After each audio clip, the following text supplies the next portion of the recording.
बक्सर लोकसभा क्षेत्र के ब्रह्मपुर में लोजपा के एक बहुत बड़े बाहुबली नेता हुलास पांडे जी चुनाव लड़ रहे हैं। जरा सुनिए ये लोग कैसा कैसा राजनीति करते हैं। बिहार में स्वच्छता की बात कर रहे हैं। एनडीए का उम्मीदवार कौन है? लोजपा के हुलास पांडे।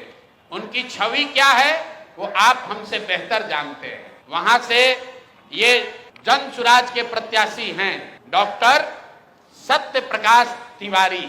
देख लीजिए पटना में बहुत बड़ा नेत्र अस्पताल चलाते हैं और इनका चेहरा देख लीजिए कि एक दबाव में इन्होंने टिकट लिया है कि खुशी खुशी लिया है। ये देख लीजिए इन्होंने जन सुराज का टिकट लिया, जन सुराज ने इनको उम्मीदवार बनाया। 3 दिनों तक इन्होंने सक्रियता से वहां प्रचार किया, लेकिन कल जब नामांकन वापस लेने की अंतिम तारीख था, परसों रात तक ये साहब अभियान में लगे हुए थे, प्रचार कर रहे थे और कल सुबह में अचानक से भाई साहब ने अपना उम्मीदवारी, अपना नामांकन वापस लिया है। और वापस लेने के पीछे का चित्र देख लीजिए। उन्होंने एक चित्र जारी किया है जहां पर डॉक्टर साहब अपना नामांकन वापस ले रहे हैं। हम चित्र जारी कर रहे हैं। देखिए धर्मेंद्र प्रधान हैं और यही डॉक्टर सत्य प्रकाश तिवारी हैं। इनके घर पर बैठ के इनको देखिए क्या किया जा रहा है।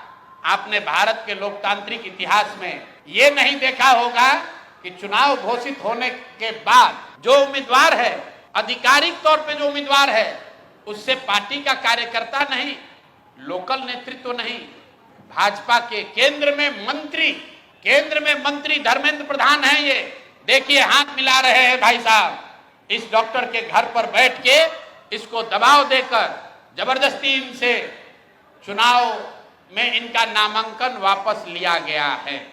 मेरे भाई, लोजपा के एक बाहुबली नेता को बचाने के लिए, वहां के एक जनसुराज के सभ्य डॉक्टर के उम्मीदवारी को खत्म कराने के लिए आप इतनी ताकत लगा रहे हैं, तो पूरा बिहार को ये देखने, जानने, समझने की जरूरत है कि जनसुराज के लोग भाग रहे हैं कि यहाँ खुलेआम गुंडागर्दी की जा रही है, लोकतंत्र की हत्या की जा रही है।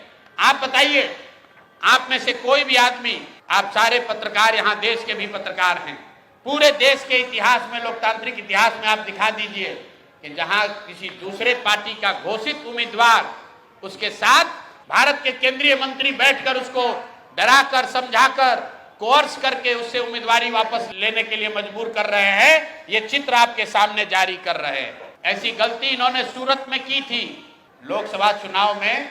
आपको याद होगा जब ये लोग 400 पार का नारा दिए थे तो सूरत में सारे दलों के प्रत्याशियों का नामांकन वापस ले लिया गया था। इस स्वतंत्र भारत के इतिहास में पहली बार ऐसा हुआ कि सूरत में भाजपा का प्रत्याशी बिना चुनाव लड़े ही जीत कर आ गया, लेकिन जनता ने उसका करारा जवाब दिया। जो 400 सीट का दावा कर रहे थे उनको 240 पर निपटा दिया। तो बिहार की जनता को आपके माध्यम से बताना चाहते हैं कि एक सरेआम लोकतंत्र की धज्जी उड़ाई जा रही है, सरेआम उम्मीदवारों को धमकी दी जा रही है, उनको घरों में बंद किया जा रहा है। और बंद करने वाले लोग कोई स्थानीय नेता नहीं है, गुंडा बदमाश मवाली नहीं है। यहाँ के भारत के दूसरे मंत्री धर्मेंद्र प्रधान बैठकर देखिए चाय नाश्ता कर रहे हैं। और डॉक्टर साहब बताइए, कोई एक डॉक्टर हिम्मत करके बिहार की व्यवस्था को सुधारने के लिए खड़ा हुआ है, आप उसका हौसला अफजाई नहीं कर रहे हैं, आप उसका विरोध कर रहे हैं। यहाँ तक तो ठीक है, लेकिन आप उसके घर पर बैठ के उस पर राजनीतिक, आर्थिक, सामाजिक दबाव बना रहे हैं, उसको धमका रहे हैं। ये कहां तक ठीक है?